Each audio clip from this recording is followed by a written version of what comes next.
이 새벽 우리에게 주신 하나님 말씀은 창세기 32장 22절에서 32절까지의 말씀입니다.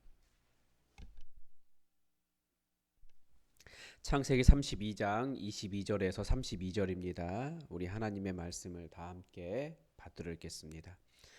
밤에 일어나 두 아내와 두 여종과 11 아들을 인도하여 야복 나루를 건널세. 그들을 인도하여 시내를 건너가게 하며 그의 소유도 건너가게 하고 야곱은 홀로 남았더니 어떤 사람이 날이 새도록 야곱과 씨름하다가 자기가 야곱을 이기지 못함을 보고 그가 야곱의 허벅지 관절을 치매 야곱의 허벅지 관절이 그 사람과 씨름할 때에 어긋났더라. 그가 이르되 날이 새려하니 나로 가게 하라. 야곱이 이르되 당신이 내게 축복하지 아니하면 가게 하지 아니하겠나이다.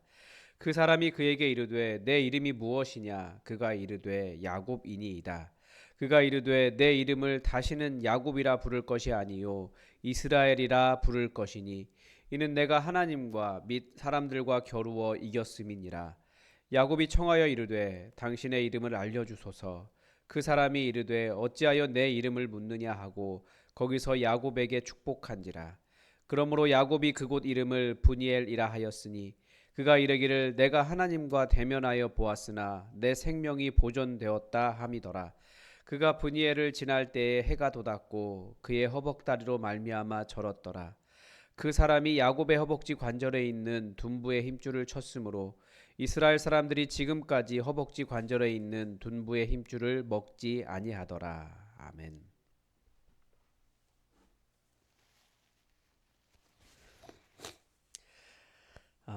야곱의 인생 계속해서 보고 있는데요. 이 야곱의 인생은 이렇게 처절하지 않을 때가 한 번도 없었던 것 같아요. 항상 그 부모 아버지와 어머니 그 집을 나온 이후로 정말 처절하게 살아온 것 같아요. 오늘 이 야복나루의 그 이 현장도 그렇습니다. 야곱의 인생의 최대의 위기를 맞이했습니다.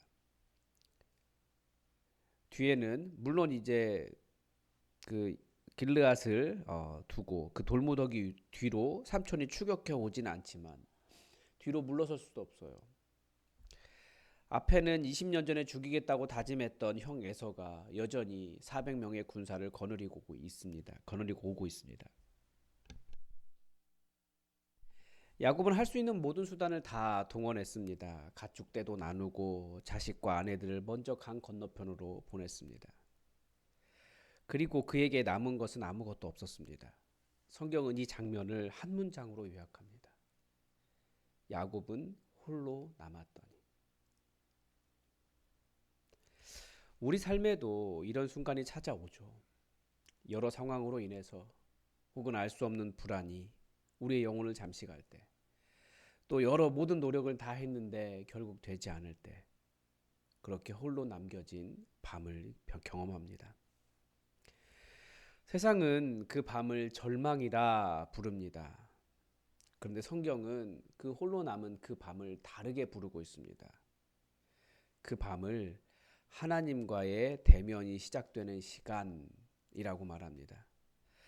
즉, 이 시간은 하나님께서 다 보내고 홀로 남게 하신 것입니다. 여러분도 아마 모든 수단이 끊어지고 홀로 남겨진 것 같은 순간이 있으셨을 겁니다. 그런데 그 순간에 우리는 질문을 던져야 돼요. 그 밤에 여러분은 누구를 의지하셨습니까? 저도 인생에 많은 홀로 남겨진 그 밤이 있었는데 그 홀로 남겨진 밤 때문에 목사가 되었습니다. 그 홀로 남겨진 밤에 주님의 음성을 들었습니다. 모든 것이 끝났다고 생각했는데 거기에서부터 하나님의 얼굴을 다시 보기 시작했습니다. 그래서 그 홀로 남겨진 밤은 내 노력으로 열심히 살다가 모든 것이 다 없고 홀로 남았다라고 할 때 하나님을 대면하는 시간이 되는 거죠. 야곱도 마찬가지입니다. 그 홀로 남았을 때 어떤 사람이 나타나 날이 새도록 야곱과 씨름을 합니다.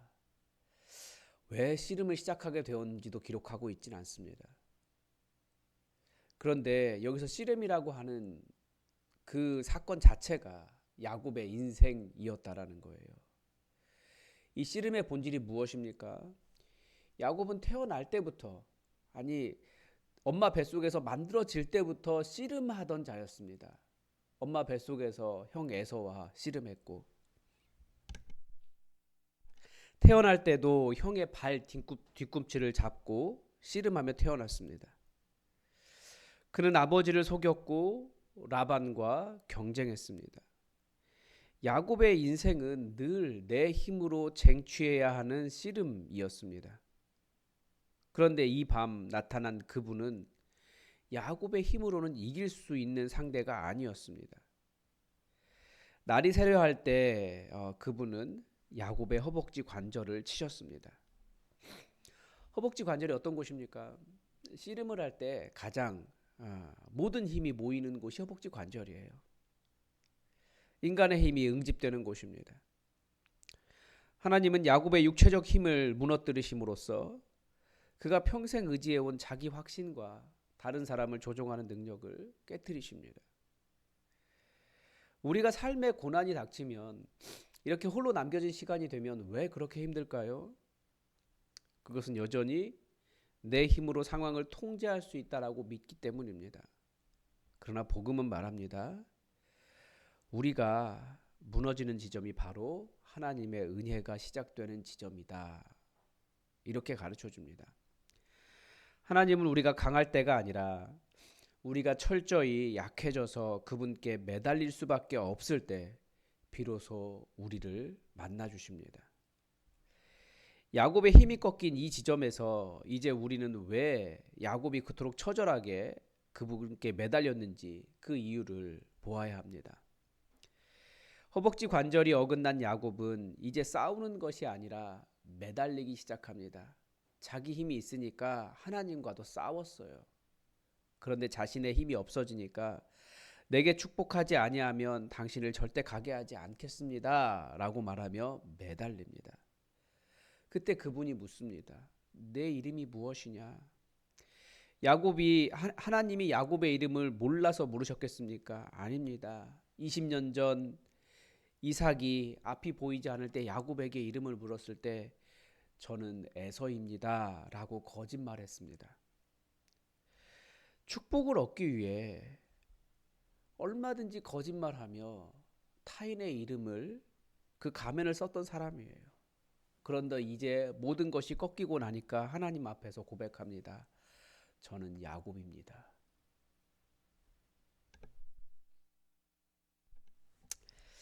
그 야곱이라는 말, 저는 사기꾼입니다. 속이는 자입니다. 나는 발 뒤꿈치를 잡는 자입니다. 나는 내 힘으로 살아보려다 모든 것을 망쳐버린 결국은 홀로 남은 죄인입니다. 이것이 복음 앞에 서는 우리의 진정한 고백입니다. 하나님은 우리의 화려한 경력이나 우리가 이룬 어떤 거대한 업적이 아니라 우리의 깨어진 진실을 원하십니다. 하나님께서 찾으시는 상한 심령은 이런 사람인 거죠. 그런데 그때 놀라운 선언을 주십니다. 내 이름을 다시는 야곱이라 부를 것이 아니요 이스라엘이라 부를 것이니. 이스라엘, 즉 하나님과 겨루어 이겼다로 바뀌었습니다. 어떻게 피조물이 창조주를 이깁니까? 이것은 아버지가 자녀의 매달림에 져주시는 사랑의 패배입니다. 그리고 하나님을 이기는 방법은 정직하게 나의 모든 상태를 고백하고 나를 내려놓는 것이라는 거죠. 하나님은 어떤 사람에게 져주십니까? 약한 사람에게 져주십니다. 이렇게 야곱의 정체성이 바뀐 사건은 수천 년 후에 십자가에서 일어날 더 큰 사건을 가리키게 됩니다. 야곱은 그곳을 브니엘이라고 불러요. 브니엘, 하나님의 얼굴이라고 불렀습니다. 구약에서 하나님의 얼굴을 본 사람은 죽어야 마땅합니다. 그런데 야곱은 생명을 보존받았습니다. 어떻게 이것이 가능했습니까? 진정한 사자이신 예수 그리스도께서 훗날 우리를 위해 진정한 야복나루로 내려오셨기 때문입니다. 우리가 살게 된 이유가 그거예요. 그래서 우리는 예수님 때문에 이제 하나님의 얼굴을 보는 자가 되었습니다. 예수님은 십자가라는 씨름판에서 하나님께 버림받으셨고 그분의 허벅지가 아니라 온 몸이 찢기셨습니다. 예수님께서 십자가에서 패배하셨기 때문에 우리 같은 죄인의 약자에게 지셨기 때문에 우리는 하나님과 씨름해서 승리하는 선물을 받게 된 것입니다. 오늘 본문의 마지막은 굉장히 독특합니다. 야곱은 분이엘을 지날 때 해가 돋았고 그는 허벅다리로 인해 절룩거렸습니다. 해가 돋은 것과 몸이 절름발이가 된 것, 묘한 대조를 이루죠. 해는 분명히 희망의 해였을 텐데 그는 상처를 입었습니다. 그렇지만 이제 지팡이 없이는 걸을 수 없는 약자가 되었지만 이때부터 비로소 하나님만을 의지하는 진정한 강자가 되었습니다. 오늘 여러분의 삶에 어떤 고난의 흔적이 있습니까? 삶의 무게로 인해 영혼이 절뚝거리는 일이 있습니까? 때로는 우리 교회에 이런 절름발이 같은 일이 발생합니까? 하나님께서 우리를 홀로 두시는 그런 사건들이 있습니까? 열심히 달려왔는데 결국은 외로운 밤이 되었습니까? 세상은 강한 자를 높이지만 주님은 절뚝거리는 자를 안고 가시는 분이시라는 것을 기억하시기 바랍니다. 오늘 이 새벽 우리가 붙들어야 할 것은 우리의 상황이 아니라 우리를 찾아와 씨름해 주시는 예수 그리스도십니다. 우리에게 그분께 매어 달리라고 이야기해요. 절대 이기려고 하지 말고. 세상은 여전히 험하고 에서와 같은 위협이 우리 앞에 놓여 있을지도 모릅니다. 그러나 야곱이 절뚝거리며 걸을 때 그의 등 뒤로는 아주 눈부신 태양이 떠오르고 있었다라는 거예요. 하나님의 은혜가 그의 삶을 비추기 시작한 것입니다. 오늘 하루 내 힘으로 상황을 해결하는 고집을 내려놓고 주님의 옷자락을 붙드시기 바랍니다. 주님, 저는 약합니다. 주님께서 복 주시지 않으면 저는 한 발짝도 나갈 수 없습니다. 이 고백이 터져 나올 때 우리의 삶에도 분이엘의 해가 떠오를 것입니다. 그 소망 안에서 힘을 낼 수 있기를 바랍니다. 이미 우리 주님께서 우리를 위해 승리하셨음을 믿고 주님께 매어 달리는 우리의 삶이 되었으면 좋겠습니다. 오늘도 하나님의 뜻이 우리에게 이루어지기를 주기도문으로 기도하겠습니다. 하늘에 계신 우리 아버지, 아버지의 이름을 거룩하게 하시며 아버지의 나라가 오게 하시며 아버지의 뜻이 하늘에서와 같이 땅에서도 이루어지게 하소서. 오늘 우리에게 일용할 양식을 주시고 우리가 우리에게 잘못한 사람을 용서하여 준 것 같이 우리 죄를 용서하여 주시고 우리를 시험에 빠지지 않게 하시고 악에서 구하소서. 나라와 권능과 영광이 영원히 아버지의 것입니다. 아멘. 우리의 힘과 우리의 지혜로 우리 인생의 문제를 해결하려고 했던 우리의 교만을 회개하고 오직 주님의 은혜만을 의지하며 매달리는 분이엘의 밤을 경험하게 해달라고 기도합시다. 고난 중에 있는 성도들을 위해서도 기도했으면 좋겠습니다. 홀로 남겨진 듯한 그런 고통 속에 있는 성도들이 곁에 계신 주님의 손을 붙잡고 위로와 새 힘을 얻게 해달라고 우리 기도합시다. 그렇지만 복음의 역사가 우리에게 넘쳐날 수 있도록 기도합시다. 우리의 약함과 상처를 통해 오히려 하나님의 영광이 드러나게 하시고 절망하는 이웃들에게 그리스도 안에 있는 따뜻한 소망을 전하는 공동체 되게 해달라고 우리 함께 기도해 주시기 바랍니다. 다 함께 기도하겠습니다.